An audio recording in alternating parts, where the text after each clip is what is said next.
Real takes over effect debates live every Monday and Friday, cut to 7 p.m. Central Time. Sean, what is going on today, brother? Man, I'm good, SB. How you doing, man? I am great. Let me make sure it might sound good. Let me make sure I got the right plug on. Yep. Nope, I'm on the wrong mic. See, I knew that. Somehow. That we should be good. That sounds better. Yeah, the echo's gone. Yep, the echo is gone. Like I said, Real Takes Over. We are live coming at you every Monday and Friday. Also, it is sponsored by Swift Energy. Use code RTOFD to get 20% off your order when you order. So, Sean, as I pull this up, it has been this morning, I'm going to say, because we had this conversation last show about will LeBron James be the same without going to the Heat? Obviously, that spark's been going around. Everybody's been talking about it. And Gilbert Arenas had a lot to say about it because pretty much he was sparking the fire, sparking the heat, no pun intended. And with him sparking the heat, he pretty much saying like LeBron just be the same without it. So, Mr. FYF Lamont Lane went live. The whole point of the live was to talk about a guy named Dreamers Pro Show. And during the point of the Dreamers Pro Show, him and Gil have a back and forth. And with him and Gil having a back and forth for a while, Gil ended up popping up to Lamont's stream. Then they got to talking about like LeBron James, the Heat culture, and everything like this. So during that point in time of the show, let me put us like this. I guess I can't. Okay, yeah, we got to do it like this then. During the point of the show, there you go, fix. Let me go ahead and change this. Mr. Gilbert Arenas had a lot to say about the Heat culture. And shockingly, Sean, you would not believe your boy might actually kind of agree with what Gilbert said. And we're going to click the link. Shout out everybody getting that 2K already. I appreciate y'all. 2K views on the show. But let's see what he said. Only championships. Can you hear it? Are when you trade for generational talent. So what you do is this. You take these phenomenons, right? You win, and then you take those rings, and then you slave the players who don't have talent and say, this is our culture. You're not doing that to LeBron James. You're not doing that to Dwayne Wade, Chris Bosh, Shaquille O'Neal. There's no Heat culture there. What you do is when they leave, you say, hey, this is what I have here. You guys shut the fuck up. You do this, you do this, you do this, you do this. And that is the Heat culture. So there's no Heat culture when LeBron James is there. He is the culture. When Shaquille O'Neal was there, he is the culture. And his culture was fucking partying every night. Only championships. Sean, hold on, let me pause this and get off so bad. I want to know your instant reaction of the video because Gilbert Arenas believes the Heat culture, which y'all jerseys are terrible, Sean. You can't deny that. The Heat culture is kind of terrible. Heat culture is fugazi and is built off super teams. Your instant reaction as the consensus Miami Heat fan of the show. Okay, so first of all, I almost hate the term Heat culture, right? I think it's like a lot of these terms that people use nowadays, SB, mama mentality, knockdown shooter. Like, just why?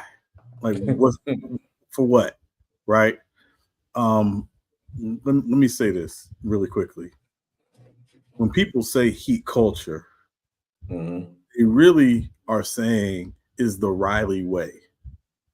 It's the Pat Riley way of doing things, right? That existed long before there was ever a Miami Heat franchise, right? Okay. You look at the Showtime Lakers. They were the best conditioned team. They were disciplined. They were going to be tough to beat because of it. They work hard. They practice hard. So when they get out and play the games, a lot of times the games were almost easy for them because of the preparation they put in prior to. Right. And the fact is, when Riley left the Lakers, took a year off, and then went to the Knicks, those same principles applied to the Knicks. The Knicks just didn't have the same level of talent as the Lakers, but For sure. principles applied. You came in, you worked your butt off. You're gonna practice hard. It's good. That's what it's about. So when Pat Riley goes to Miami in 1995, the principles that he had in LA and in New York went to Miami, right? So it's not Heat culture; it's the Pat Riley method and way of doing things, right? Again, you're gonna be in great shape. You're gonna come to work. We come to handle business, right? And there's some of the requirements. Some people say they're over the top, whatever. And Gil talks about when they acquired Shaq. Do you know one of the stipulations of them acquiring Shaq where Shaq had to lose weight? Pat Riley said, you got to get down to 325. What did Shaq do? He said, okay. You got down 325. Right. So there was no Shaq culture. It was no, you're coming from LA to Miami. This is what Miami, this is what Pat Riley expects. You're going to be at this playing weight. Right? Shaq gets down to that playing weight, and that first season, what happens? He's second in MVP voting. And you could have argued that he could have been MVP that year. Could have argued, right? Part of it, he was in some of the best shape he had been in a long time. Yeah. Right?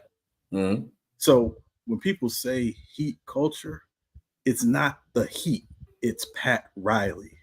It's what Riley does. It's what Riley knows, right? It's what Riley knows. You know who Riley played for in college? No, I don't know. That's what passed my time. No, he played for Adolph Rupp at Kentucky. Okay. All teams were well conditioned. They came to work, and if you didn't live up to the standard, you didn't make it there. Yep. Right. So that's what it is. It is about the work. Now, I want to be very careful because I don't like criticizing NBA players, right? You play in the NBA. I respect that you play in the NBA. However, Gilbert Arenas didn't win jack in the NBA because as much as talent matters, organizational structure, expectation, standard, discipline, that stuff matters, right? We've seen teams put together great talent and it not work. Remember Brooklyn 2 years ago? You know what they had? They had talent. You know what they didn't have? They didn't win. Discipline. They didn't have discipline. They didn't have organizational structure. They didn't have someone up top saying, no, this is how it's going to be. And you either get in line or you're going to have a tough time here. Correct. No, that matters. No, that matters. I'm not denying it. Right. I'm not denying that. And I'm going to tell you something else too. And this is real talk. I'm just being honest. You ever been to a bad Chick-fil-A? No. You've been to a bad Popeyes though, haven't you? Yeah. Yeah. You know why? Discipline. Chick-fil-A has an organizational standard. It is simple as that. When you come to work for Chick-fil-A, you don't bring the Popeyes stuff to Chick-fil-A. You come to Chick-fil-A, you're going to do it the Chick-fil-A way. Okay. Now, I've seen many times when Chick-fil-A had lines around the corner, right? And it'd be like this all day, every day. You know what I've never seen at Popeyes? Lines around the corner all day, every day. I mean, with a chicken sandwich drop, but that was a different situation, though. And it was because of a sandwich. It was not because of the service. It was not because of the expectation of the customer. Right. So organizations that have standards are going to be oftentimes criticized to a different level than those that don't. You need talent. Nobody's disputing that. But part of talent is your willingness to, one, I have talent, but I want to get better. Now, here's a question for you, SB, because I think you're going to be objective in this. Yes, I am. Did LeBron James leave Miami a better player than he came? Yes. He did. Now, I agree. Now, before I go off, because I see I'm looking at the chat, a lot of people commenting in the chat. Nicholas Brown, salute. He said, make sure you like, share, subscribe on the road to 3K. Yes, we are. Get them likes out throughout the stream. Make sure you guys share, too. Make sure you guys share the stream out. Salute Lakers in 5. Tiffany says, salute SB. Everybody, please hit the like button as you go. Jeff TV said, salute. Wu said the 96 to 01 Heat were fun. Yeah. It was. Riley was in the 72 Lakers as well. Right. Like Stroud continue to support around the world. So get license to train. Salute hoop jargon. Tim said thanks, facts. He's talking about the pop ass thing. Tuesday, get like that too. That's tough. Now, Sean, the reason why I'm on the objective side and I kind of agree with Gil is because what angle that he was using the aspect of. Because you have known, I have been personally been telling you, because I know you're the Heat fan, I've been highly critical of Pat Riley, and I feel like he should be on the hot seat right now, and I feel like he gets a pass because of the brand, the Heat culture. Like, I didn't look at it from the angle that you just brought it from about, like, the work ethic and having the organizational stamp, like, a standard, you know what I'm saying, that I have. I ain't looking at that point. I'm looking at it from the basketball point of winning, because I feel like it's no different from the Lakers championships than the Heat championships. You go end up getting a star, you stack the team up, and you win.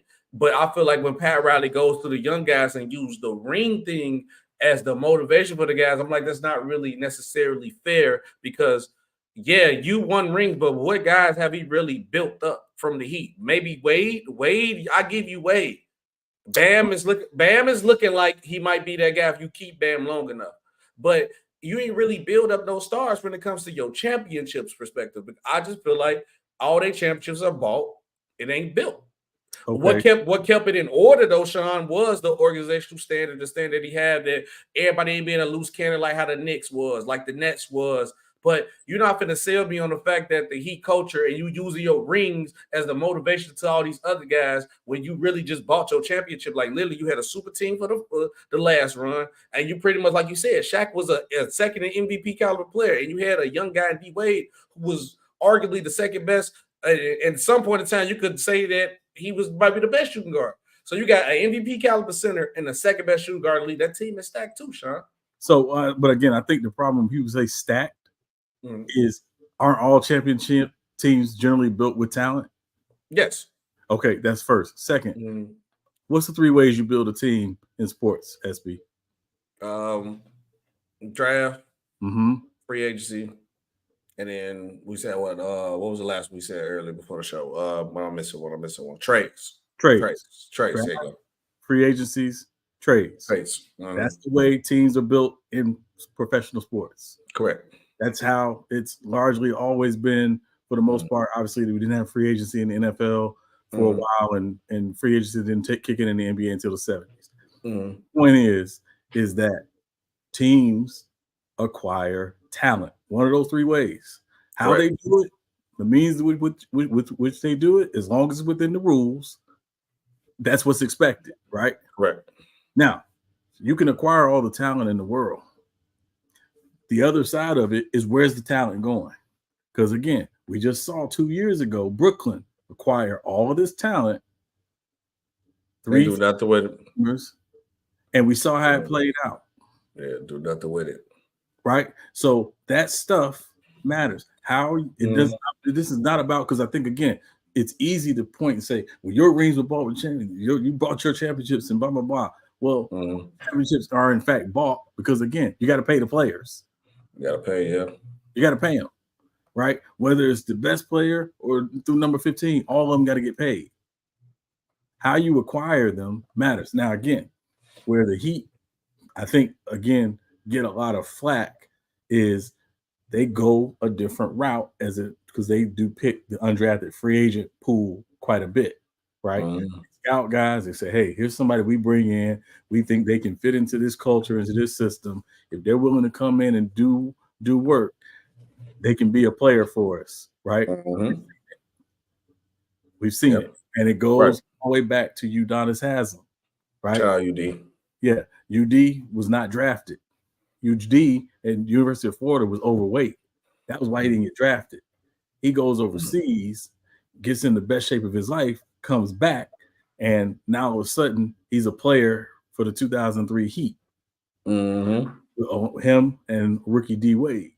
You know, so that's the other part of it, is the ability to find those quote unquote gems, or the quote unquote those guys that everybody overlooks. Other organizations do it too. It's just the Heat tend to be kind of out front because they'll have, like in the finals, everybody said, they got 8 undrafted guys on their team. Mm-hmm. Right. So and they made it to the finals with them. Right. And they made it to the finals with them. So, yeah, it might not have resulted in a ring, but there has been, again, no team since 2020 has played more playoff games than the Miami Heat. Right. That's true.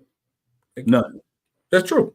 The highest drafted player on those Heat teams is Tyler Hero, who's the 13th pick. So it's not like they're doing this with a bunch of number 1 picks. It's not like they're doing this with a whole slew of lottery picks. You know full well Jimmy Butler was the last pick of the first round. 30th pick, yep, in Chicago. Right. We developed Jimmy. Yeah, y'all ain't getting credit for that. Y'all developed Jimmy, right? Jimmy developed with y'all under Tibbs. He's gone other places, but again, the bottom line is every team has the means and the wherewithal to draft and do what the Heat do. Is the Heat are like, but if you come here, these are the standards. These are the expectations. And let me ask you one last quick thing because I don't want to spend all day on this, SB. What do New York, LA, and Miami have in common? New York, a big market. Miami's a mid market, but that's a good guess. Just it's one word. You said New York, LA, and Miami. Yes. What do those 3 places have in common? Right now or all time? All time. I mean, Pat Riley had his fingertips on all of them. Besides No, that, I'm not even talking about sports. I'm just saying, just the markets. You know, New York, LA, Miami. What do those places have in common? Oh, high tourist attraction. They are distraction-laden places. Oh, okay. A lot of distractions. You go to New York, a lot of distractions. You go to Miami, a lot of distractions. So if you're a sports franchise in those cities and your objective is to try to build a consistent winner, you would think, just maybe, you're going to put some things into place to try to minimize the distraction. Right? Because I don't know if you've ever been to Miami. I've been down there. Yeah. You walking around with your girl down there, you're going to see some things that you ain't never seen in your life. Right? And you better not look too hard. Right? Distractions, yeah. That's what I'm saying. So again, a lot of times when you go places like that and you recognize, oh, you know what? This might be a problem because a 20-something-year-old guy walking around here seeing that, a lot of distractions. Now, again, the distractions now are a little different today because obviously social media is now in the atmosphere.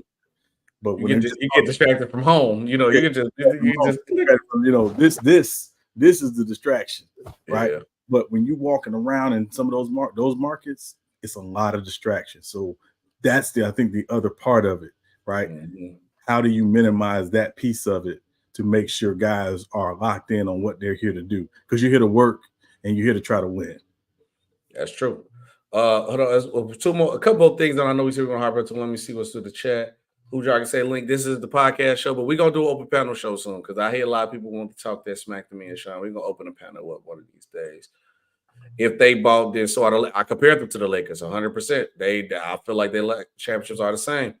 Blue Bolt, shout out the Goro voice. Shout out Blue Bolt right there. Shout out Blue Bolt. Blue Bolt, my boy. He be cooking up. Subscribe to his channel. Rarely you see a championship team built through the draft, free agency, and trades will always be the heart of a team's becoming championship caliber. That's true. Salute G Money in the building. He said Sean cooking. He said Agent Zero criticized the tear down the Heat coach here is laughable. Not really to an extent. You got to watch the clip. The short is on the channel, G Money. Go check it out.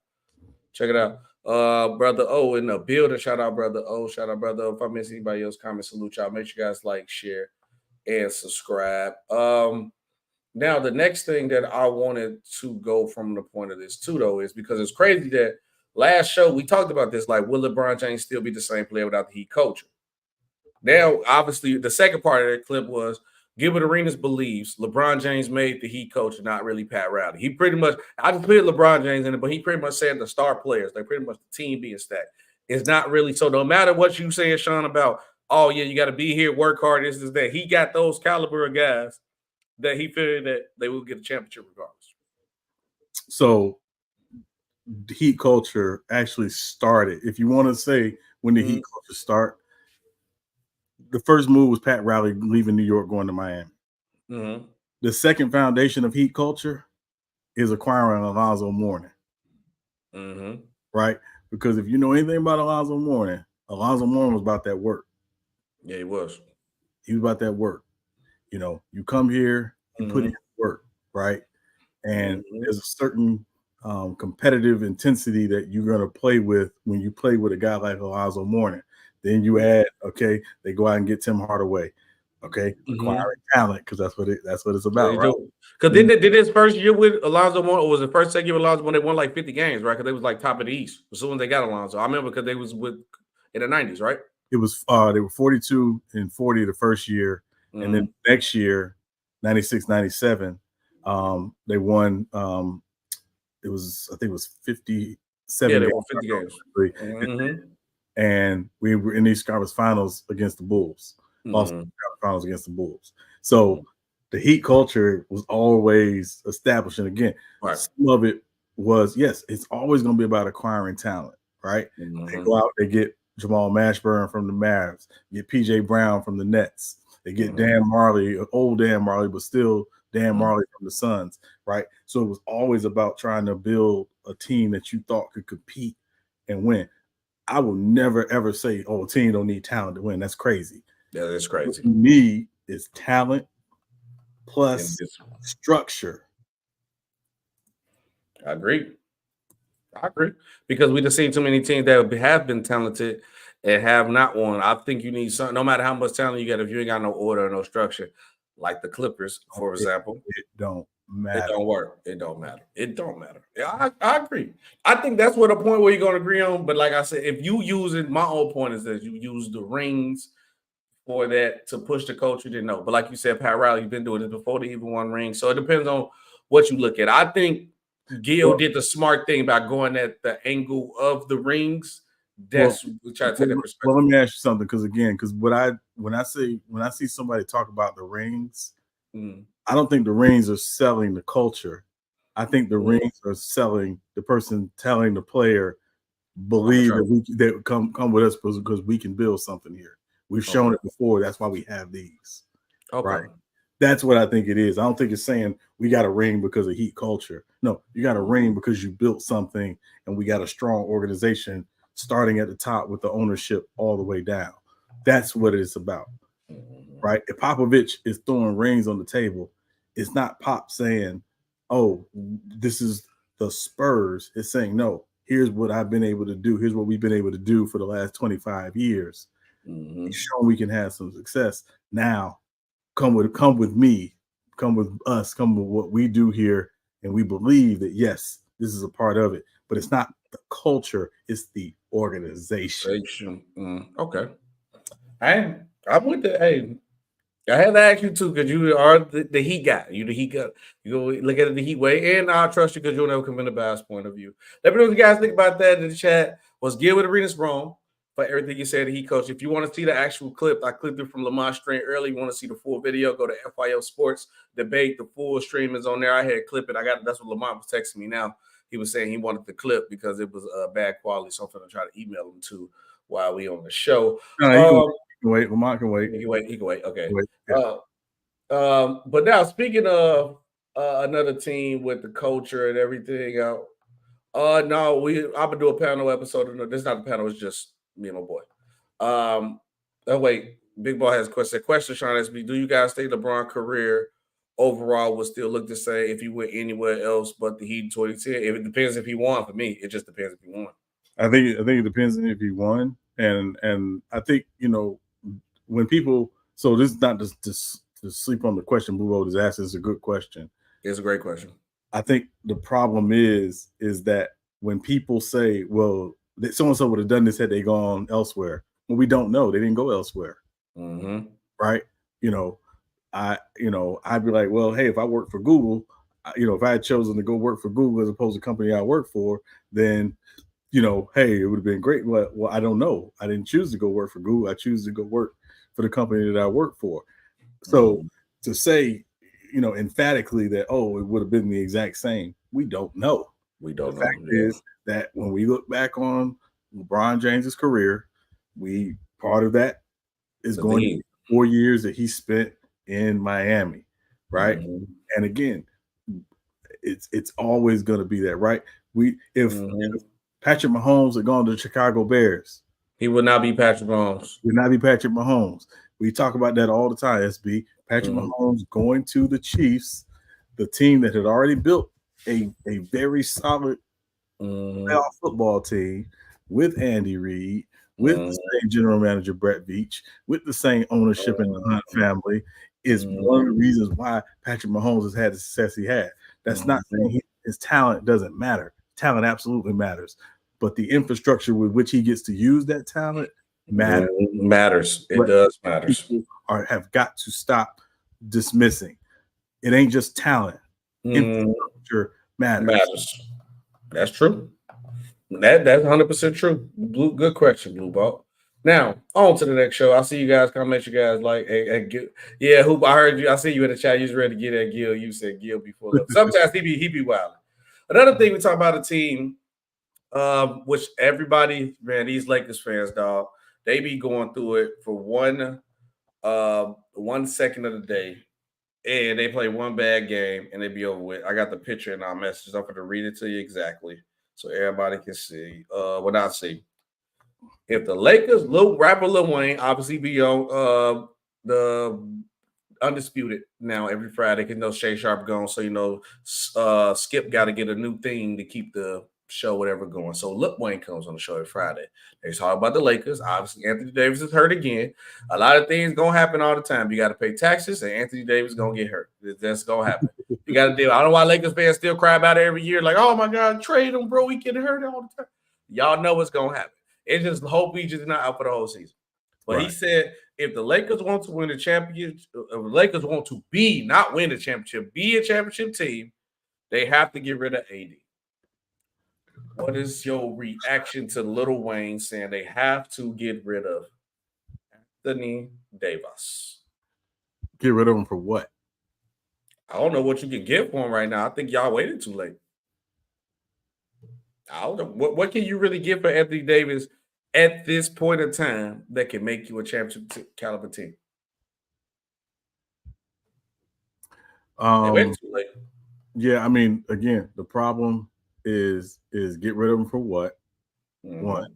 And secondly, hold on a second, SB, sorry. Go ahead, do you think? But yeah. Sorry. Secondly, what do you do? What package do you bring in that makes that team? I'm looking at like players that I can see available.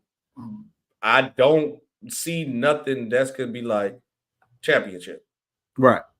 I mean, if you're Philly, would you trade Embiid for? No, you wouldn't do that deal at all. No. So again, I think Dame gone. And again, this is the issue, right? This is the issue, and I need people to really understand what it is.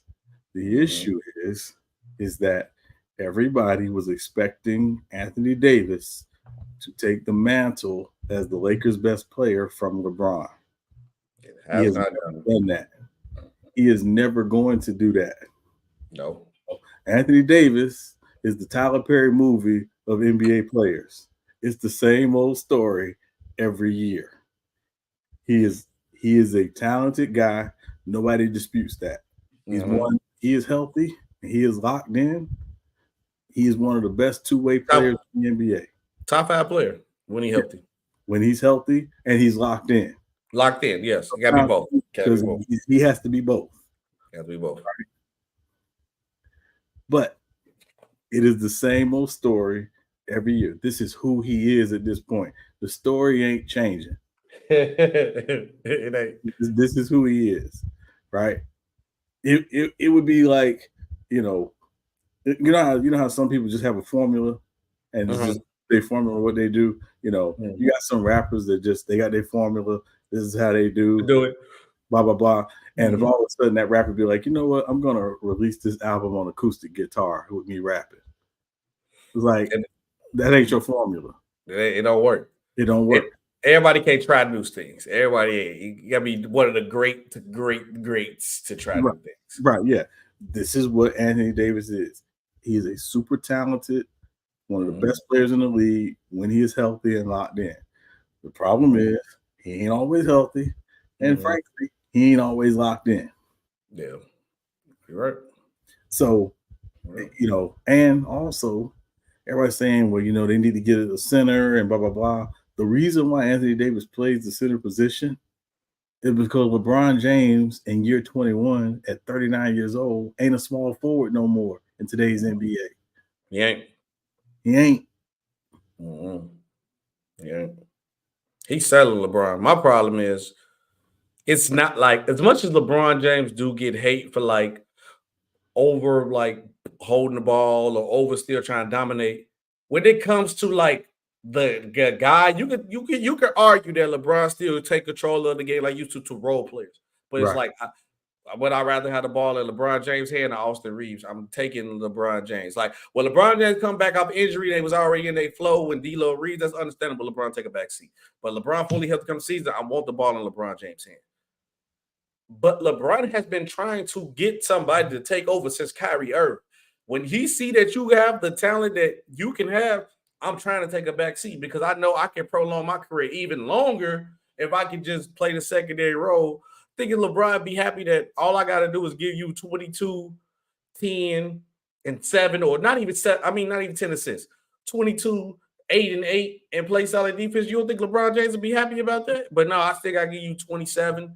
Still got to give you a 40-point game. Oh, yeah, minute restrictions. That went out the window already. Mm. Matter of fact, I'm going to tell you right now, LeBron. And I tell you this, and I've been seeing all kinds of stuff that the Lakers need to acquire a third star. Well, didn't they just do that 2 years ago with Westbrook? And it didn't work. It didn't work. They didn't like it. So at some point, it's just you got to just kind of live in the reality of what it is. You got your one chip with this LeBron run. But it's quite possible that the run of championships for that team, as presently constructed, is over. I think it might be. It's done. I think Bron's going to get one. Yeah, I think it's just one with the Lakers, which again is it's one more than a lot of franchises got because a lot of franchises out here still trying to get that one. 0. Nuggets just got their first one. Milwaukee just got their first one. Toronto just got their first one. It's a lot of teams still out here trying to get one. And for the record, too, with the LeBron James minutes, he supposed to be on a 30-minute restriction, no matter what. He played 27 minutes last game because they got blew out by the Rockets. After that, 37 minutes, 35 minutes, 42 minutes. I think one of these games was overtime. I forgot which one. But the Heat game, 37 minutes. The Magic game, 35 minutes. The Clipper game, which I believe was the overtime game, 42 minutes. That was the overtime game. 33 minutes against the Magic, that's 3 minutes over. Then 39 minutes against the King, that's 9 minutes over. In the second game of the season, 35 minutes against the Suns. Right. Darvin Ham, you got to – if you want AD to take over, well, obviously hurt now. You got to make him do it. Well, I don't. The thing is, I don't think it's no coach that's going to make AD do that. Is AD? Oh yeah, Gideon said AD. The Lakers went to overtime against the Kings too. That's right. The Kings. Yep. I know they did it twice. Yeah, they played the Magic the next night. So it's one. The Lakers are terrible on the road. That's first thing so far to start the season. And second, they start out games really slow. They play games. The first quarter, they're fighting out of a hole after the first time, pretty much in all of these games. Yep. So the first thing is, how do we start faster? Second thing is, let's see what happens when they get when they get Vanderbilt back, especially. They just got Rui back not too long ago. Shout out Rui. So let's see what happens when they get some of these rotational guys back and how Darvin Ham handles the rotation to assume LeBron James is going to play less minutes every night. I think the idea was to start the season, let's keep him at 30 minutes a night, which made a lot of sense. Which did make a lot of sense. Yeah, it made a lot of sense. Now, obviously, you're doing that, hopeful that the rest of the rotation is going to do their part to keep yourself competitive in these games. But because the West is such a tight race, I mean, it's quite possible. And again, it's very early. I don't want to make a lot of prejudgments this early in the season, but it's quite possible that there's going to be 2 or 3 teams that think they are real contenders. They got a real shot in the playoffs. That will be either at home or in the play-in. And the Lakers could be, and the Lakers is highly one of them. Yeah. I'm 60% sure the Lakers might be one of their team right now. How they look at right now. Yeah, again, how all depends on health, and all depends on rotation, and all depends on guys buying in to what you're asking them to do, right? Because that's the other side of it. Yeah. And so I think, to me, the big thing is they got to start games better.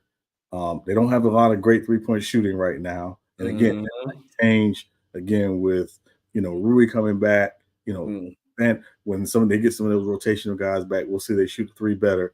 But, again, I don't think it's one move that's going to make the Lakers that team. I still think, whether people like it or not, Denver is still the team because they kept their starting 5 together. Hey, and everybody's talking about, oh, yeah, they lost Bruce Brown. That's going to change them from being a championship team. Ha! Well, y'all wrong. Yeah, y'all wrong. They kept their starting 5, and they are developing some of their younger guys. And Mike Malone smartly is figuring out how to mix in those guys and with his starters, so the rotations are better. So he doesn't have 4 or 5 bench guys, on the floor at the same time. And I like the fact that Reggie Jackson is getting minutes, because Reggie Jackson, to me, is a starting guard in this league. For who? I'm just saying, for a lot of teams. I think he's a starter in this league for a lot of teams. More praise to me. Yeah, no, I'm not saying he's an all-star. I'm just saying I think he's a starter. Like, there's solid starters in this league, right? Could he start at the Lakers right now? I mean, would you prefer him over D'Angelo? I think they in the same tier. I prefer neither. But I'll probably take D'Lo if I had to. Yeah, I mean, maybe. I don't know. I'm just saying, he could start for a lot of teams. Gideon said he would start for the Bulls, in his opinion. I think he would start for the Bulls, as the current roster makeup is. So, yeah, we got a point guard.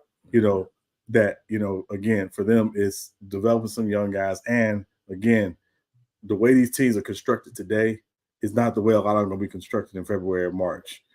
So I just think, it's not one move that's going to put the Lakers, over the top. Yep, I agree with you on that. And the other team that I said, I think I'm 60% on, because they start off pretty bad. I hope they get together, because remember, even we did our NBA predictions, I was real high on this team. The Memphis Grizzlies. It started. Yeah, I told you I wasn't too high on them coming into the season. I thought like the Smarts and other guys gonna hold it down, but they missing. I think, man, bro, Ja gotta. But this is Ja. This last I want to say. I just want to make it quick because we gotta keep going on the show.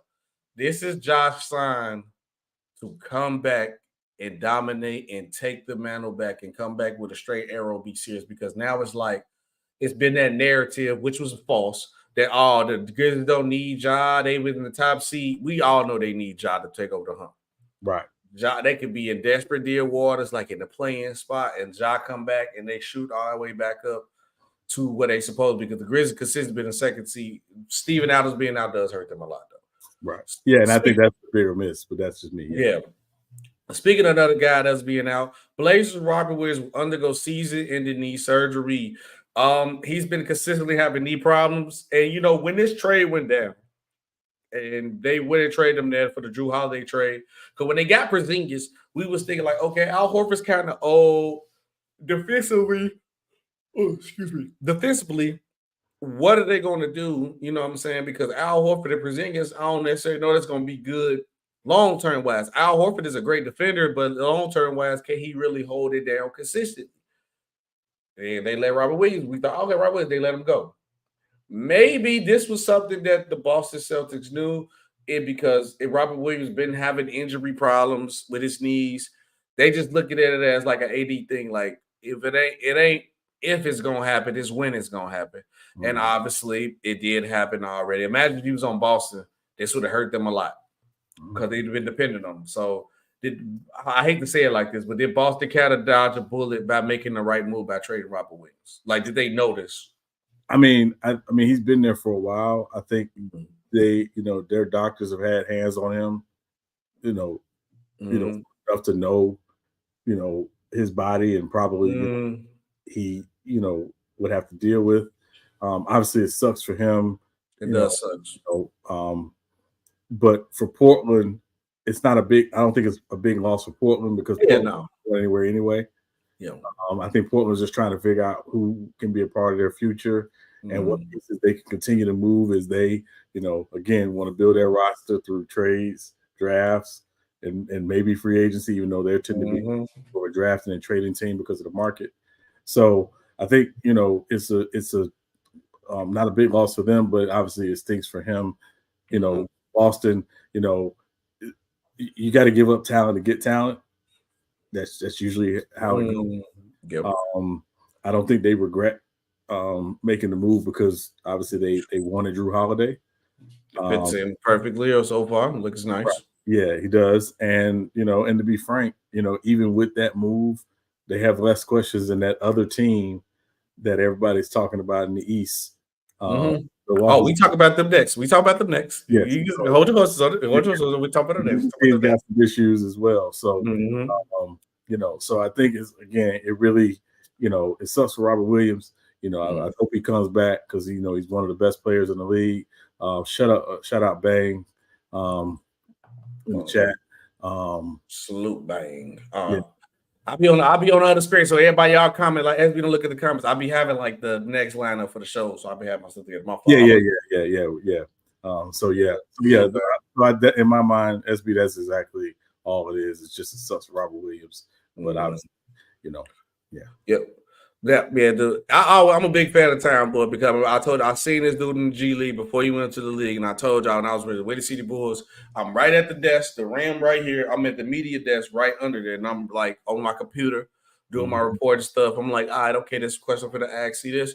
All you heard is a loud first, boom, first play of the gym. Everybody in the gym got quiet and looked like, God, who is this? And I always asked who he was, and I just knew he was with the Boston Man Club. Yeah. Boom. But speaking of the other team in the Eastern Conference who have a lot of questions, the Bucks fall apart to the Pacers. Shout out Tyrese Halliburton. I got him for most improved right now. Giannis dropped a 54 burger with spicy nuggets, and they end up still losing the game. Sean, I know it's early in the season. Is it time for the Milwaukee Bucks to panic? Yes or no? No, it's not time to panic. Again, what I'm a firm believer of is you give the NBA is an 82 game regular season. I want to give 20 to 25 games before I start making some real judgments on teams. Obviously, Giannis having a 50 burger and them losing that's tough. Is not a good aesthetic. But there were two, when people talked about Milwaukee and Boston being one reason why I lean more toward Boston is because Milwaukee has a rookie head coach. Yep. And Terry Stotts, who was going to be, one of the assistant coaches, former head coach, longtime head coach of Dame.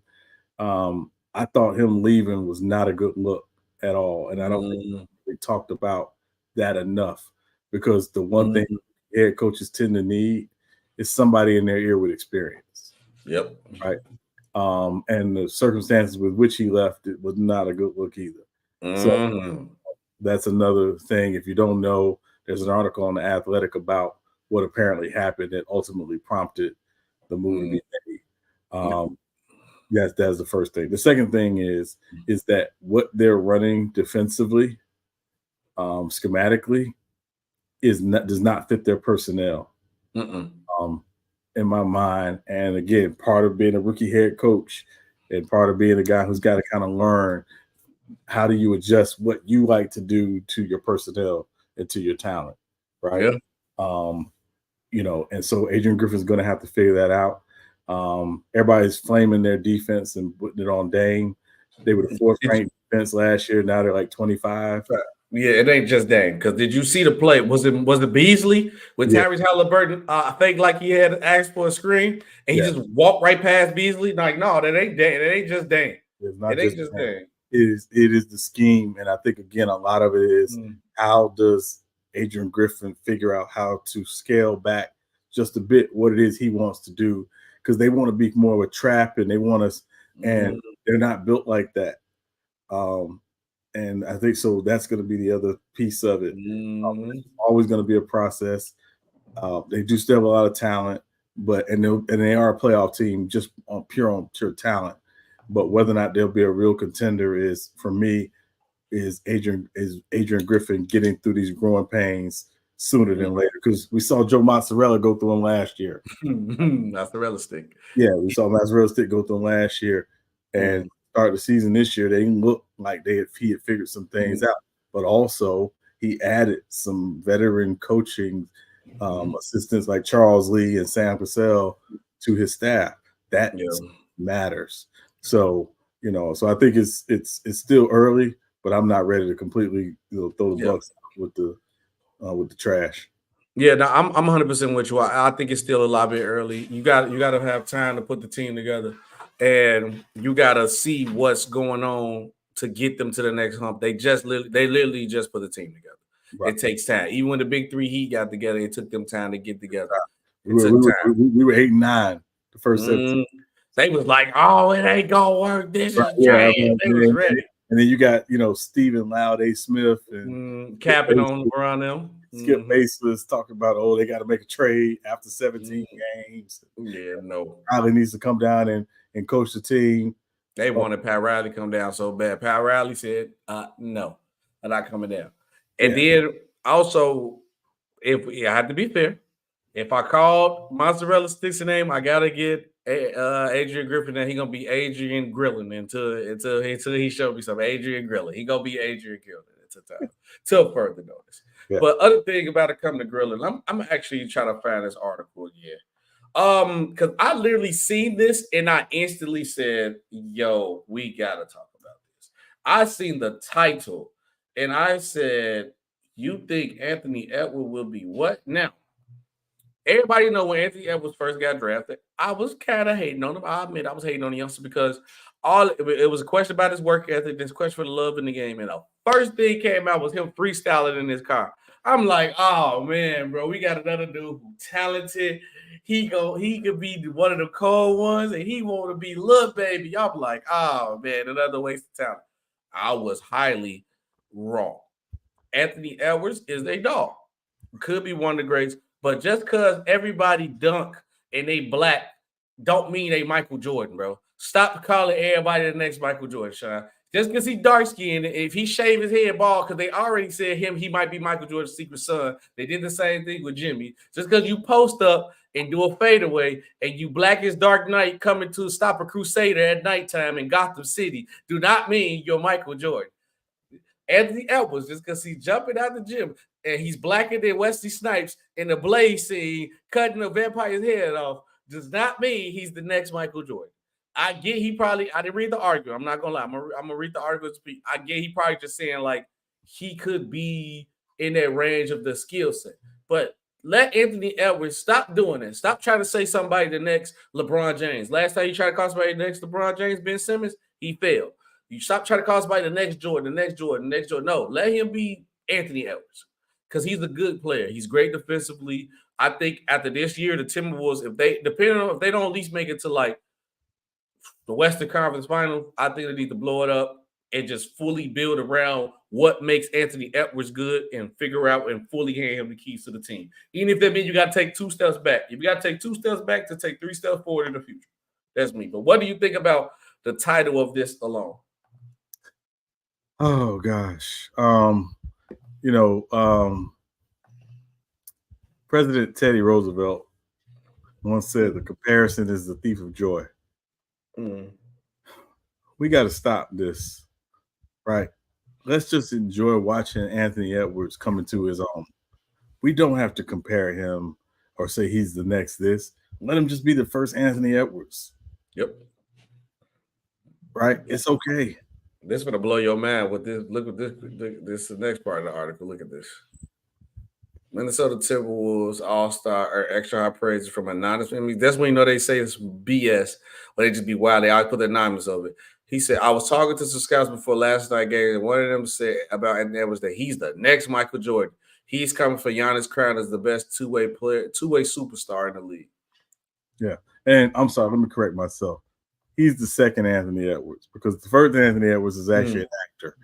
who was in the first Top Gun movie and on ER and all that other stuff. But nonetheless, the point is like, listen, let's just enjoy him being what he is, right? We don't need we don't need the hyperbole, and we don't need all that stuff. Let's just watch this young man coming to his own. And again, he was the first pick of the draft for a reason. Let's just watch and sit back and watch and enjoy him coming to his own. We don't need to do that. We can move on because we got some NFL stuff to talk. We got NFL. Yeah, let's go ahead and close it out. But yeah, once again, Sean, he was black and Wesley Snipes to jump out of the gym. Now he the next Michael Jordan. Right. All right, let's knock out these two stories. Then we gotta get to this NFL. IBF strips Crawford of the welterweight belt and evaluates interim champ Ennis. Pretty much, long story short, is that they wanted him to fight Boots. He said no because he honored Earl Spence's rematch clause. I respect him honoring Earl Spence's rematch clause, but there's no point in watching that fight again. I feel like it wasn't close enough. Maybe Earl Spence come out better to make it a better fight, but I still see Crawford coming out easily. Because at least if Spence would show like a little bit of something, I'd be like, okay, maybe it's something. It was just a bad night, but it don't look like even on a good day to be close. What's your quick thoughts on the IBF stripping on the belt? I mean, it's the rules. I ain't gonna go too crazy. It's the rules. It is what it is. Again, not going to go too crazy over it. It's the rule. And again, I as I said after the fight, when we talked about it, I personally hope Crawford doesn't fight again. I don't think he needs to keep fighting. I think he's proved time and time again that he is one of the best of his generation. He's nice. And so no need for him to fight.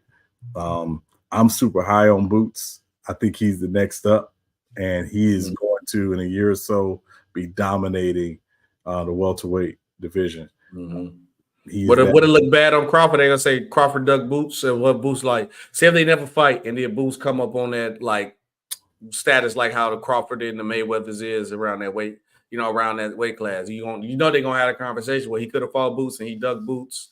Right. I mean, it could be, but I think at the end of the day, I wouldn't go too crazy over that. Honestly, I would just say most of the time that that's more narrative than anything. Ultimately, if Crawford wants to fight Boots, he'll fight Boots. Yeah, but I don't think he necessarily has anything left to prove, by fighting someone like Boots or anybody else. But that's just me. I just don't think he has anything else to fight. And Darius, shout out to Darius. Go FSU tomorrow. Go smack them Canes. But it's but we'll see. And again, I just don't see why Crawford would even need to step in the ring with him. I mean, it'd just be like a fight that people want to see.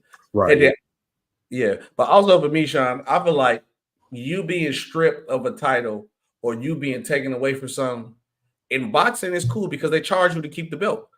That's a less build I don't have.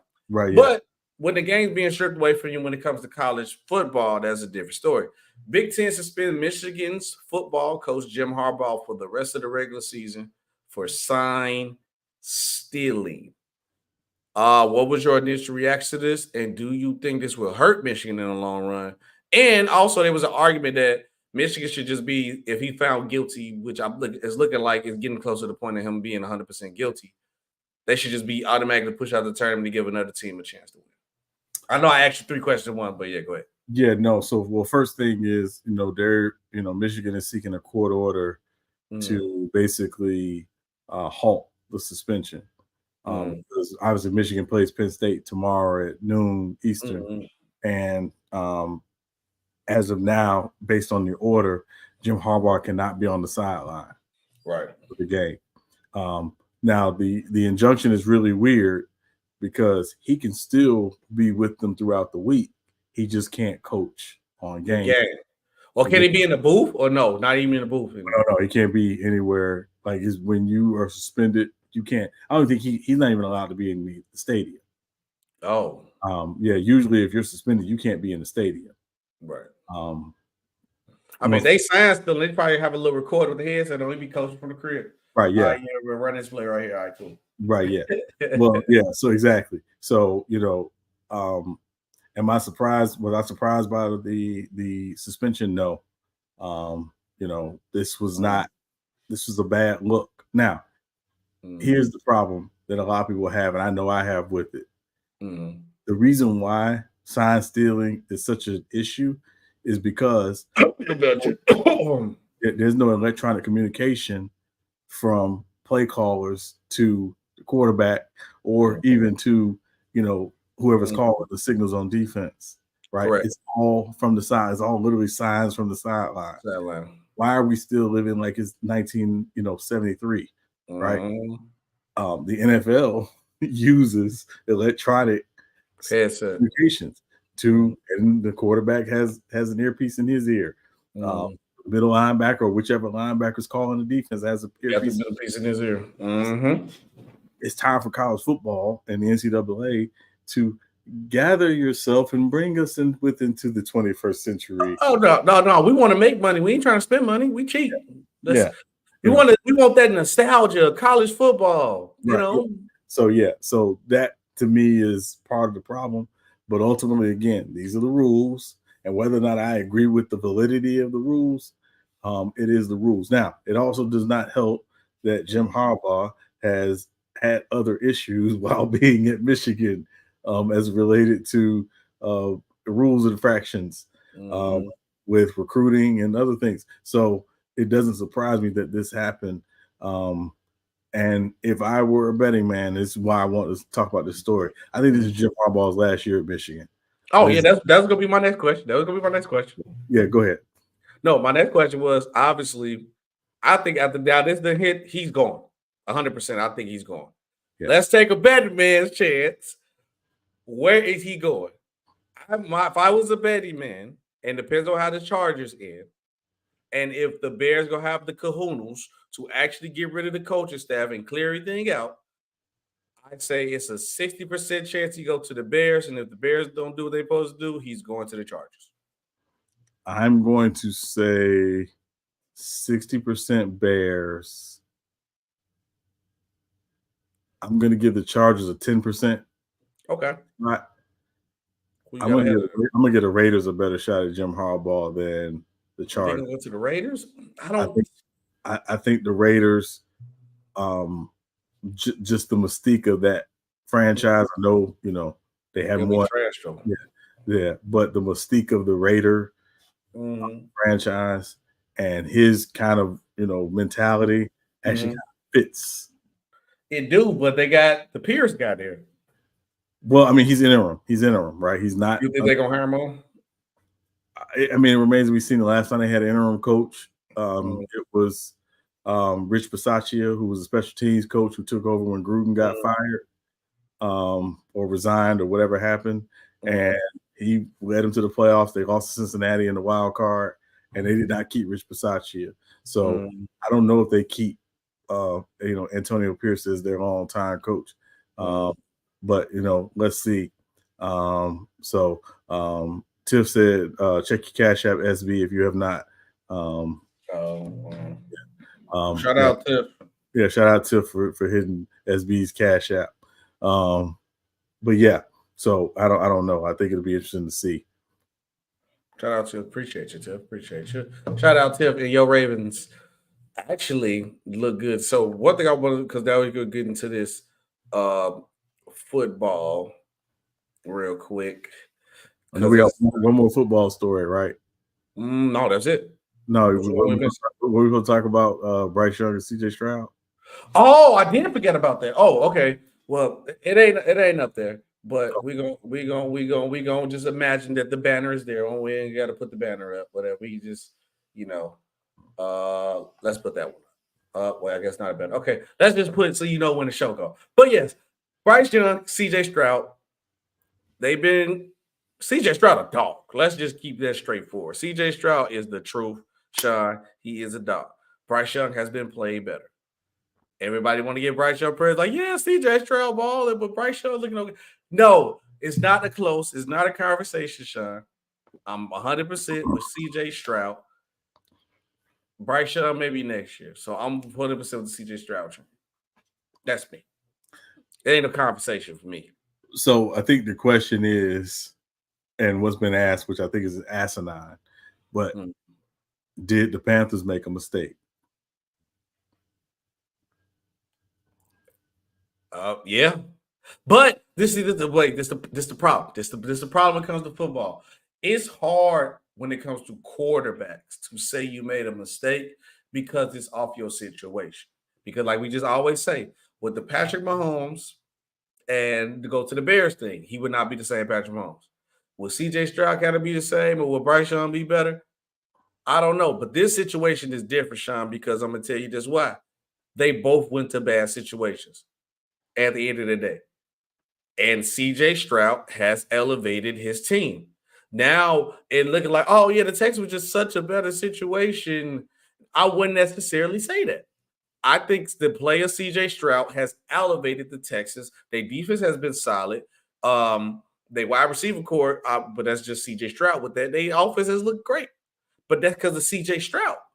Bryce Young is still struggling on offense. We're not going to deny the fact like the Panthers don't have is a void of talent when it comes to defense. They got J.C. Horn, they got Brian Burns, just to name a couple people. They got some type of talent that you could make some plays happen because both of them was a void of talent at all. So I don't believe this situation is a situation where we could just be like, oh, yeah, this is a Patrick Mahomes with the Bears thing. It's not that because both of these teams was by far below average last year. And I think one guy's elevating his team to the next level. So, yes, they made the wrong pick. So, jury's out. Because I think two things. Number one, I don't judge a quarterback until I've seen 3 years of them. I respect that. I know it sounds crazy, but you talk to anybody who's played quarterback in the NFL, anybody who's coached quarterbacks, scouted quarterbacks, they all tell you 3 years at minimum. And that's if they played, if they were day one guys, right? And there are some guys who take just a little bit longer because of, different factors or whatever. I don't want to go back to our early conversation, but this is why when I said, and SB, I know you're not a Bears fan, but you are in the town. I support them from a distance. Right. Distant cousin. Right, yeah. This is why when the Bears traded up to draft Justin Fields, I was so concerned. I said, they have never shown as an organization that they are structurally sound enough to develop a franchise quarterback. They've never done it, ever. Right. When you were traded up to get Justin Fields, you, in fact, are saying, we don't just believe in this talent, but we believe that we have the things in place in this building to develop him, right? The reason why Justin Fields looks like he might not make it in Chicago is not 100% on Justin Fields. Keep going. Right. It's not completely on Justin Fields. A lot of it has to do with the GM and the coaching staff that were originally there with him is not the same. Yeah. Right? Because again, Matt Nagy was there when Justin Fields got drafted. Now they're on the Matt Eberflus, right? So there's a lot of factors there for why Justin Fields hadn't necessarily been successful. So I think that matters. Fast forward, when the Texans made the decision to trade or to draft CJ Stroud at 2, what they were emphatically saying is, we believe with this current structure of DeMeco Ryans and our front office and our ownership that we got a stable enough situation in place that he can be successful. Now, it's a big part of why they are playing as well as they are. Not that at all. Yeah.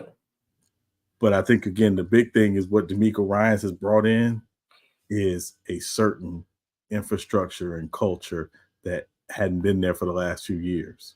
Yeah. Right? Yeah. Brought a stability they have not had the last few years. Right. I like that coach. Yeah. I like him. I said and I will stand on this. I believe he is the next Mike Tomlin in terms of player. He's enough of a player coach, but you're also there's certain things you're gonna have to live up to if you're gonna play for this coach. Correct. Right. So so Carolina, the book is out.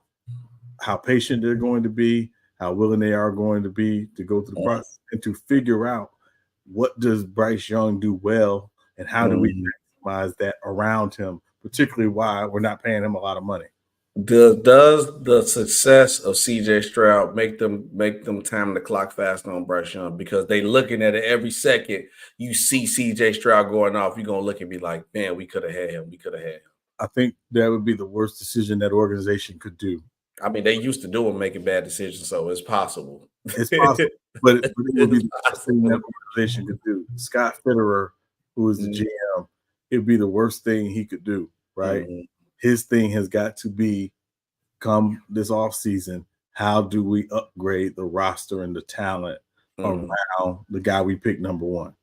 Correct. Right? That's what matters most. How do we do that? And how do we do that smartly? And again, they don't have a first round pick this year, so it's going to have to be with, presumably some lower picks, but also, that hit harder too, because now you pretty much gave up 2 first round picks for this guy, and now your pick for them be in the lottery, which you could have been having to add some talent, Marvin Harrison Jr. to give him some help, but the reality is where they were at 9. Bryce Young wasn't going to be there at 9 more than likely if they sit at 9. So they had to jump up because, again, Houston had the second pick. And it was likely if Bryce Young was on the board at 2, Houston was going to take Bryce Young at 2. They was going to take Bryce Young at 2, yeah. Right. So and I don't want to browbeat the point, but, again, people ask me my thoughts on the quarterbacks coming out of last year. I honestly believe CJ Stroud was the most pro-ready of all of those guys.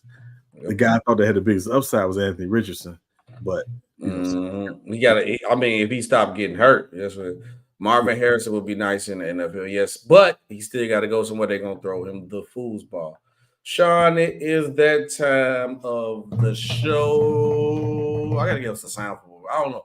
I haven't agreed on one good one that I think pick of the weeks, but picks of the weeks.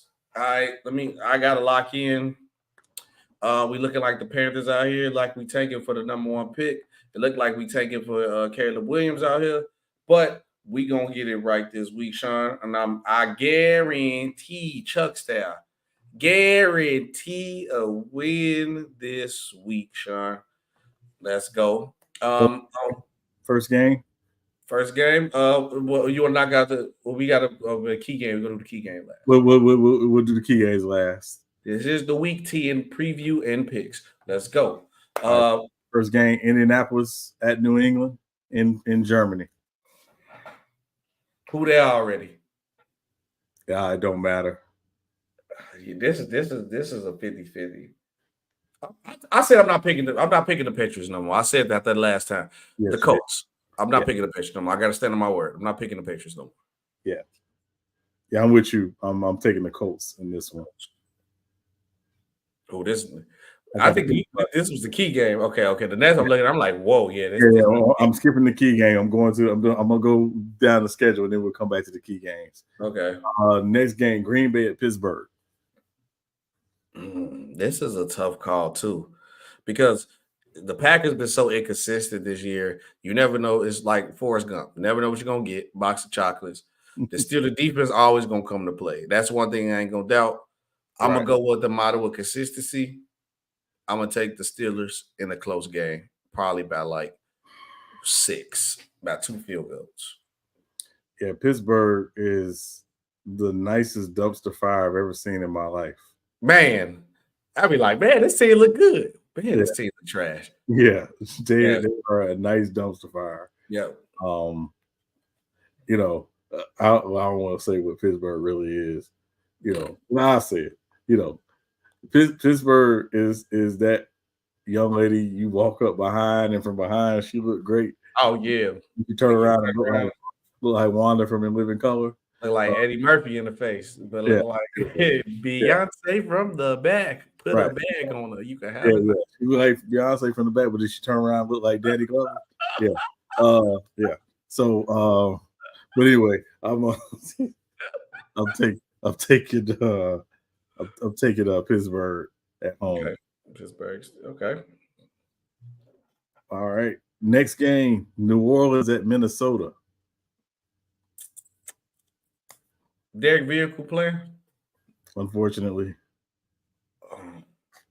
I know you're not going to pick against the Saints. I want us to always pick. See, this is why I be losing. I'm taking the Vikings. Taking the Vikings? Okay. I know you're going to pick the Saints. You know my rule. Yeah, you know my rule. You know my rule. You're going to pick against the Saints. I don't pick against the Saints. But I will say, I think it's going to be a close game. It is. A very close game. Josh Dobbs, came in last week off the bench. Minnesota's won 4 in a row. I don't think Jake Jettis is going to play this week. If it ain't this week, is next week for sure. He'll be back. Be next week. But the dual threat of Dobbs, their defense is playing really well under Brian Flores. I think it's going to be a close game. But I think obviously the Saints pull out a close one. So I'm going to say Saints by 2. Fun fact about Josh Dobbs. Did you know he was a rocket scientist? I heard that was. I seen somebody. I did not know that. Shout out him, brother. I can't. You doing your thing, brother. I can't go against a successful brother like that. Man, just take a Josh Dobbs. Man. Super smart dude. You see, that's why you can come in and don't know the plays and make plays like that because he's smart. You just know it off that. Right. Don't know their names or nothing. Number 5. Can't catch it. Next game, Tennessee at Tampa Bay.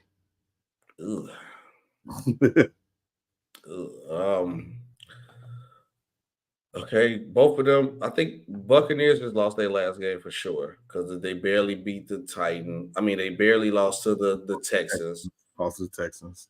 Tennessee's coming off of a Thursday night game. They lost in Pittsburgh.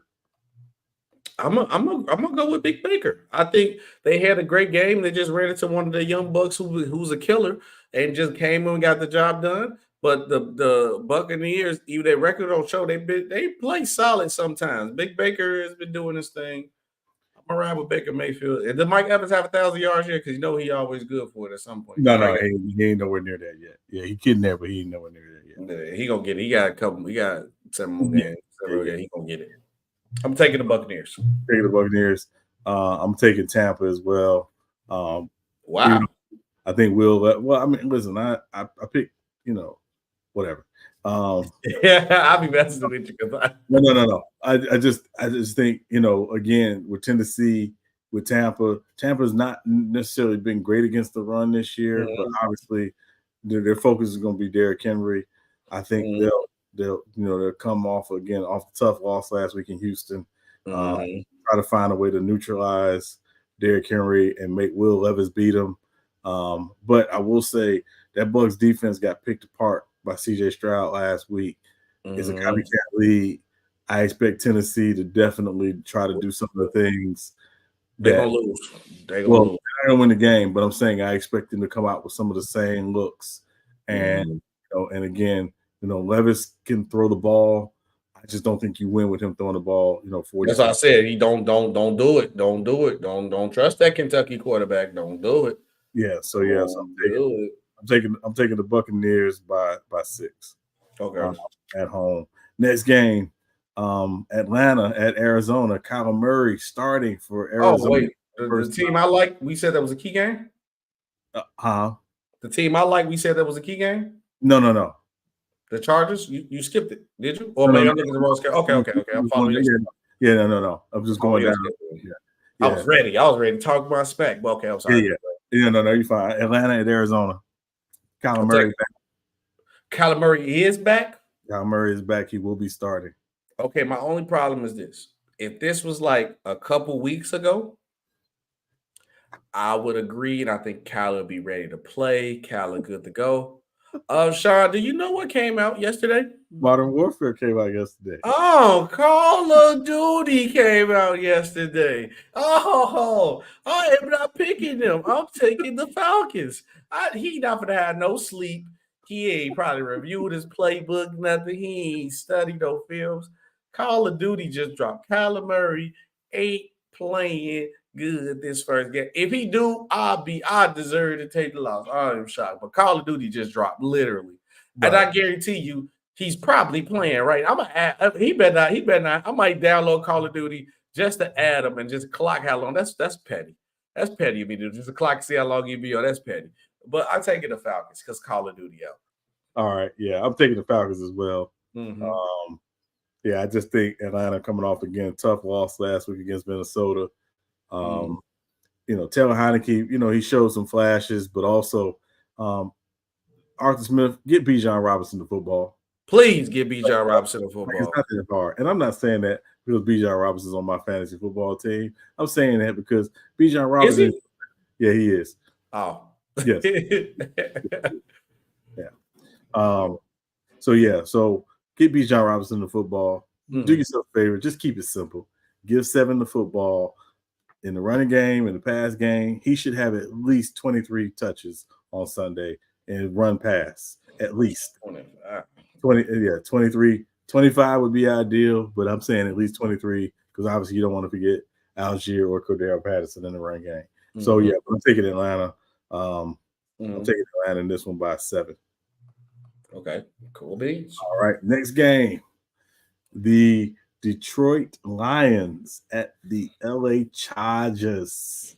So obviously, you know, the Robin of the show, GOAT, is his favorite team is the Lions. So I'm gonna have to hear it all this week. Or if they possibly, my team beat the dog mess out of these Lions, I ain't gonna hear from GOAT for a couple of days. Right. I ain't probably gonna get a thumbnail or no video edited for a while because the Chargers put these beat down on these boys. And we at SoFi, correct? Yes. We at SoFi. We at home. The Lightning on strike. We gonna vault up. Joey Bosa them gonna come to play. We gonna stop Montgomery. Justin Herbert gonna outplay their quarterback. Only thing that might kill us, honestly, I'm gonna keep if Montgomery and Gibbs get to going with their run game, we will lose. If we can somewhat contain it, I ain't saying necessarily like stop it, but contain it where it doesn't dominate the game. We can win against this game. But if Dave Montgomery and Gibbs are killing us on the run game, we will lose. I'm gonna be honest. We will lose. If their run game is dominant, we will lose this game. But I'm going to take my Chargers. We're gonna get the dub. It's gonna be a high scoring game. 31-28 Chargers. 31-28 Chargers. My math is right on that. My math is right. Field goal. I guess. Okay. Yeah, I guess. Yeah, I believe. Yeah, okay.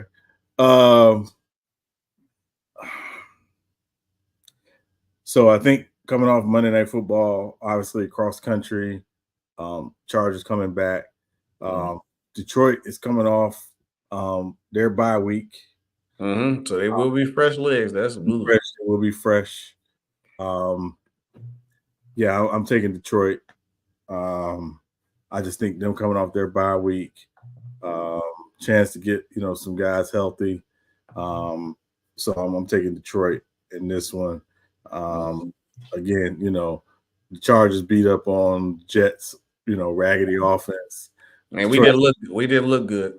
Yeah, the Chargers. This ain't the Jets offense, and I just have a feeling Brandon Staley is going to do one or two things in the game that's going to make Chargers fans pull their hair out yet again. And so, so I'm going with the Lions. By 7.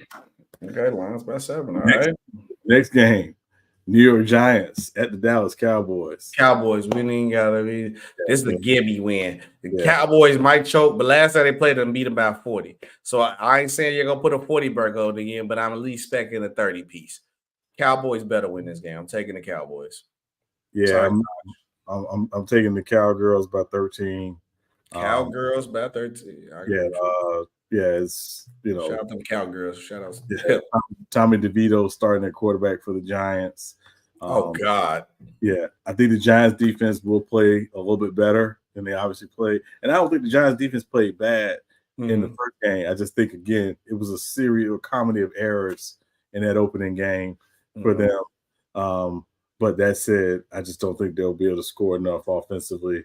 And, so yeah. So I think we the boys, but we got Mac and Dak trash.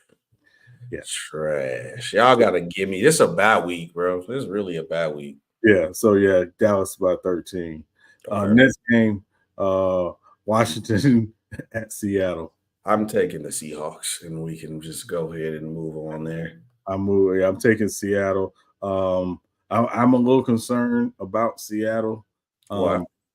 Well, just offensively, they have not been in sync the last couple games. And so I think they got to get back to kind of what they do well. Run the football. Be a team that bases what you do offensively off the run. Again, Kenneth Williams, and Kenneth Walker, and Zach Charbonnet. Those guys need touches. Run the football. They got smacked last week in Baltimore. I know they're probably embarrassed. It was the Ravens, though. It was the Ravens. So yeah. But that said, it's time for them to show that they are a true playoff contender. So go out and play like it Sunday. I got them by 10. If you don't do it, you got to do it at some point. You got to do it now. Yeah. Next game, the Sunday night game, New York Jets at the Las Vegas Raiders. Ugh. Yeah. Can I say a tie?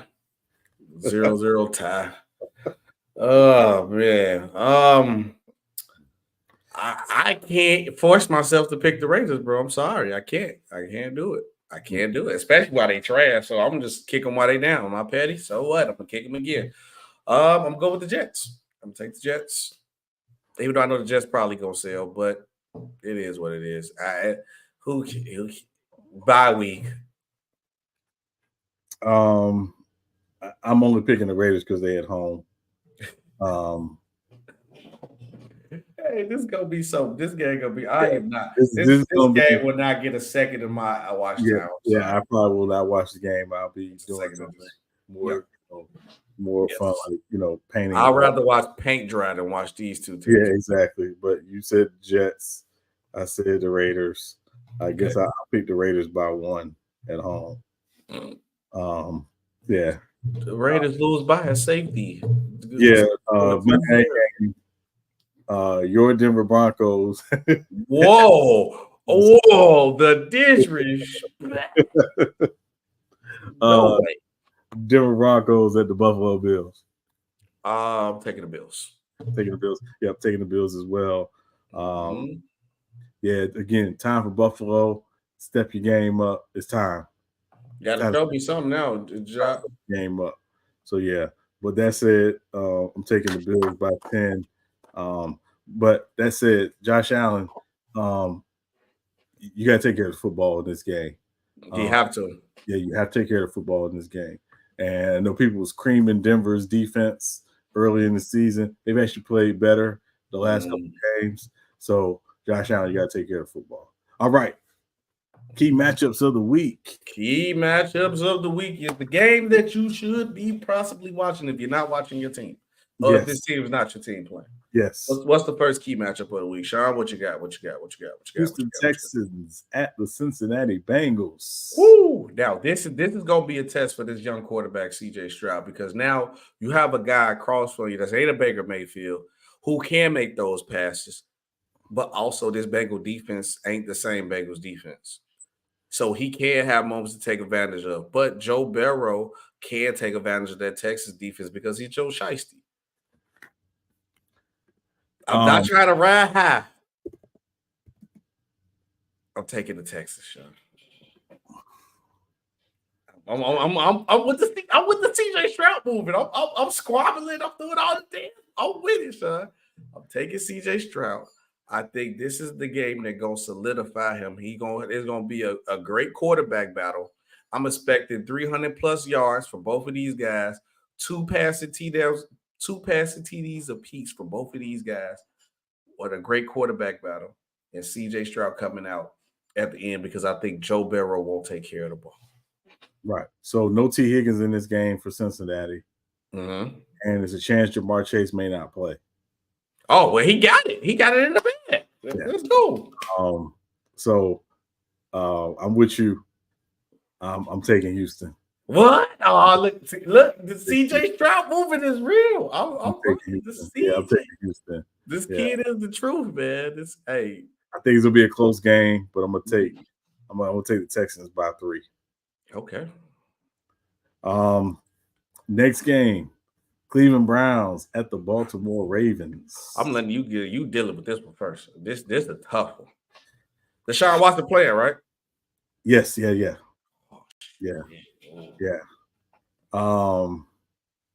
What you got, Sean? Man, this divisional matchup. Mm-hmm.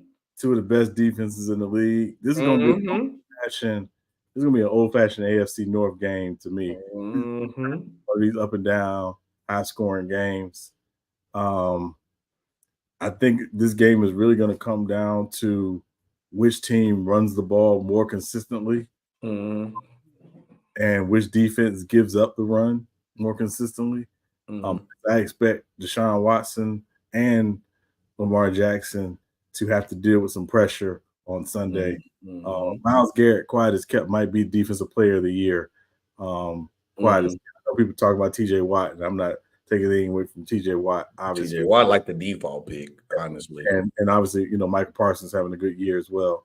But Myles Garrett is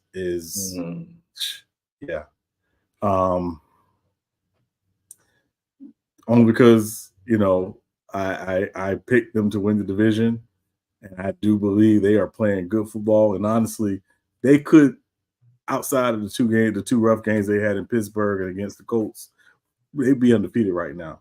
I'm taking the Ravens. I'm taking Baltimore. I respect the pick because the pick is tough. And you see the little rumor going around that they think the Ravens going to make the bowl because they do the color coordination thing, like all the colors thing. I would be shocked if the Ravens would make the bowl. I feel like this is the year they could make it and possibly make the run. Oh, my God. If the Ravens make the bowl one week, going to not hit nothing for Tiff. Tiff, you're going to be talking crazy every time. And if they win, oh, yeah. Tiff, you ain't going to see me for about a week. I'll be avoiding you because I ain't going to be no talking to you if the Ravens win. But just like you said, I'm going the opposite way with you because I think both these guys will find a way to try to run the ball, but these are 2 of the best defenses, if not the 2 best defenses in football. And these are 2 teams that are competing for a Super Bowl opportunity, but only problem with the Browns, I just say with the Deshaun Watson in and out the lineup. I don't think it's about what team will run better. I think it will be whatever quarterbacks take care of the ball better, that's who will win this game because I think when it comes, or I'm going to just say offense because, these guys can make running backs fumbles and they can knock your head off or they can get a pick. Either way it go. Whatever offense take care of the ball better, that's who win this game. I think this game will come down or end on a defense. I'm telling you, Sean, the defensive side of the ball going to win this game. The last play will be either a stop on a 4th down or a pick or a fumble. The defense will win this game. I will say this, though.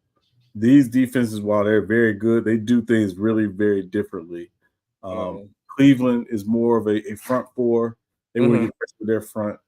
They're going to drop 7, guys in coverage. They might bring a 5th guy every now and again. Jim Schwartz is very much we get pressure with our front 4. Ravens, they're very exotic with a lot of their blitzes. They bring Laquan Smith from different angles. They bring Patrick Queen from different angles. Obviously, Jadeveon Clowney, has been, just an absolute, steal for the Ravens. So again, to your point, I think it is going to be a matter of which offenses take care of the ball better and which offenses are able to, ultimately adjust to what I think we know what these defenses are going to do. It's which offenses are able to adjust what the defenses are going to do. So, yeah, I think it's going to be a close game. But it's going to be a close one. Now, like I said, with that being said, my only problem, I want to pick the Browns. I really want to. But my only problem is Deshaun Watson being in and out, and I done seen him lose games, being careless with the ball, and when a good defense like the Steelers did before, and make them win the game. I'm only picking the Ravens because I think that will be the equalizer. I think Deshaun Watson won't take care of the ball at the end, and the Ravens will come out and get this dub. I want to pick the Browns. I want to because I think the Browns will get it done with the defense and they can make stuff happen, but it's just Deshaun Watson. And Lamar Jackson is running hot right now. It's going to be kind of hard to stop this Ravens team. So I'm going to pick the Ravens also too. All right. Last game. San Francisco. I also have a step in the chat. He asked us a question. I'm going to ask when we done. Oh, okay. Yeah. Last game. San Francisco 49ers at the Jacksonville Jaguars. I'm going to let you get this one first. Brock Purdy back? He never left. Okay. Is Brock Purdy back? Are you asking is Jeremy Lin back? Yeah. Are we talking Jeremy Lin after Linsanity or Jeremy Lin during Linsanity? During Linsanity. No, he's not back. He's been pretty much, post Jeremy Lin Linsanity.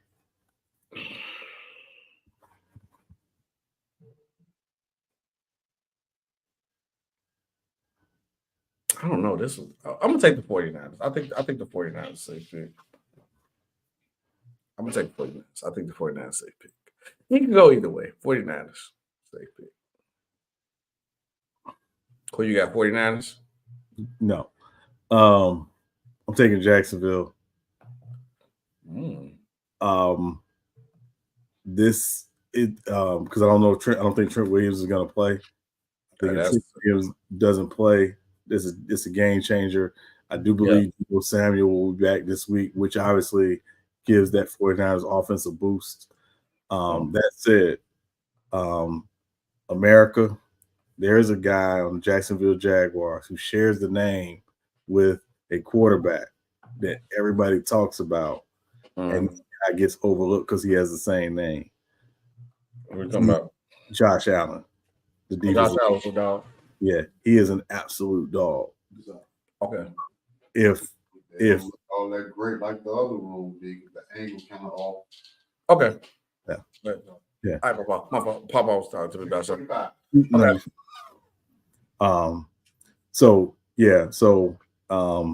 I don't know if the Niners will be able to block him.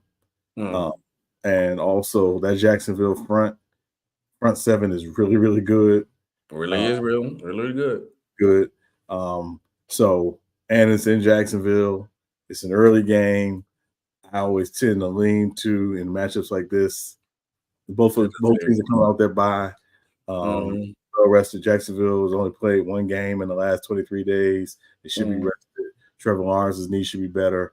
I'm taking Jacksonville at home and against San Francisco. You said this is our upset of the week. I don't think this is an upset game because the Jaguars are actually a good team.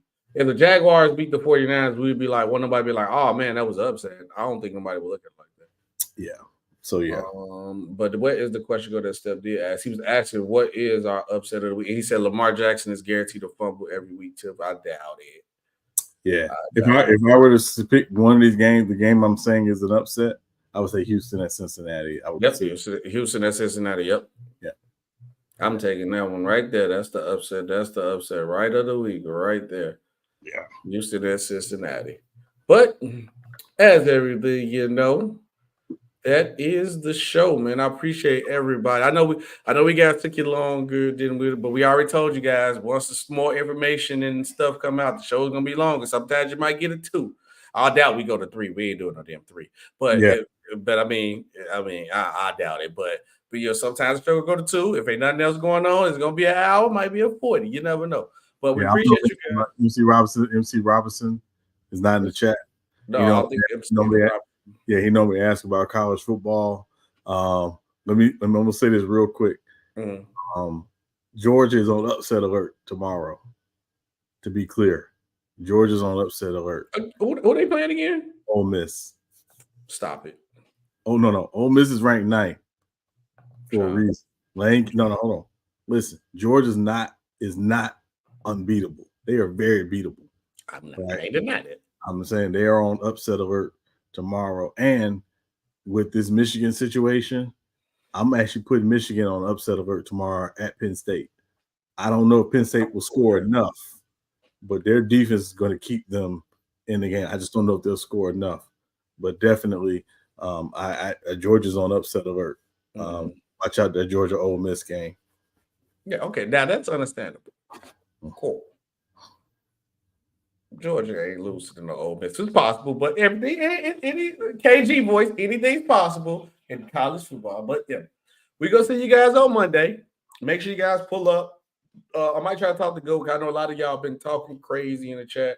I was thinking about doing like an all-day stream, maybe tomorrow. It depends. Maybe Sunday. I don't know. But it's easy to do a Saturday morning because at work ain't doing nothing. But we rocking out streaming. We'll be streaming. I'm going to see what's going on. Yeah. All-day stream. Sean, if you ain't busy, you can pull up, talking, smacking everybody. Be like, Sean, remember on episode 2012, you said this and this. But hey, just let you know, Sean be putting people in the cookie. Hey, Sean put people in the cookie, so be careful. I cook you, so don't try me. SB, I got to ask you real quick. This is our 28th episode. 29th. It says 28 up top. I'm sorry.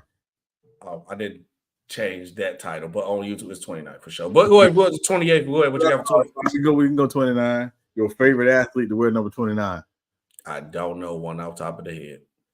28. I would say 28. 28 my favorite number because that's my birthday number, April 28th. Right. So that's why it's my birthday. You got somebody 28 wore 28? I got one for 28 and 29. So one, don't go call me a bot because I'm trying to be serious. Adrian Peterson was 28, right? Yes. Adrian Peterson. Okay. All right. That's a good one. Eric Dickerson. Eric Dickerson wore 29. 29. Oh, yeah. Snap. Yeah. Obviously, best. Hold on. I'm going to look up best athletes to wear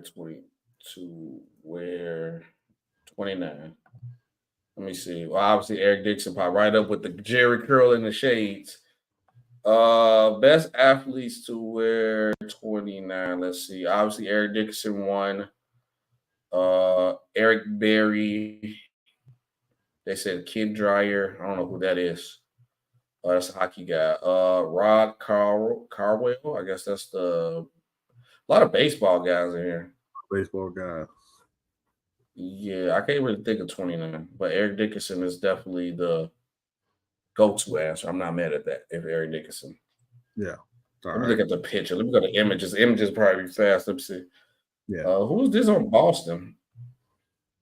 Yeah, I don't know who that is. No. Okay, so nobody. Eric Dickerson is the answer we're going for. We're going to keep it at 29. I mean, after Monday, episode 30, you got a lot of guys with 30. I'm picking Dale Curry. Really? Over Steph? Yeah, man. He birthed Steph, man. That makes him more legendary. Without Steph, without Dale, no Steph, man. Hey, who had him out around the course with the Hornets young, shooting them jump shots? He had to perfect the jumper. Yeah, no. Shout out. No. Shout out Dale. Now you know darn well I'm picking Steph. Yeah, I know. Yeah, picking Steph. But thank you guys for watching. See you guys on Monday. We will be back at it. Real takes over fake debates. Sayonara. We are out of here. Tune in Monday. Make sure you guys like, share, and subscribe to the channel. Take care. Have a good weekend. Yes, sir. Enjoy your weekend.